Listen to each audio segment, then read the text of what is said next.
Online തട്ടിപ്പിൽ പെടാതിരിക്കാൻ എന്തെല്ലാം കാര്യങ്ങൾ നമുക്ക് ചെയ്യാൻ പറ്റും? ചാറ്റ് റൂമുകളിലോ ഇമെയിലിലോ വഴി ലൈംഗിക ചൂഷകരുടെ വലയിലാകാതിരിക്കാൻ കുട്ടികളും മുതിർന്നവരും ശ്രദ്ധിക്കേണ്ട ചില കാര്യങ്ങളുണ്ട്. അവ എന്തൊക്കെയാണെന്ന് നമുക്ക് നോക്കിയാലോ? ആരെങ്കിലും മോശമായ ഉദ്ദേശത്തോടെ പിറകെ ഉണ്ട് എന്ന് ബോധ്യമായാൽ ഉടൻ തന്നെ പോലീസിൽ വിവരം അറിയിക്കണം. കുട്ടികളുടെ ഇൻ്റർനെറ്റ് ഉപയോഗത്തിന് ഒരു സമയപരിധി നിശ്ചയിക്കുക.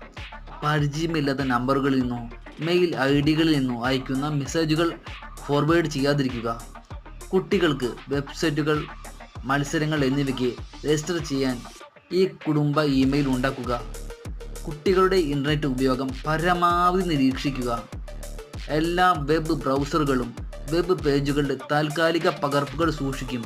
ഉപയോഗിച്ച സൈറ്റുകൾ കാണാൻ ഹിസ്റ്ററി ബട്ടണിൽ ക്ലിക്ക് അമർത്തുകയോ ചെയ്താൽ മതിയാകും. ഓൺലൈനിൽ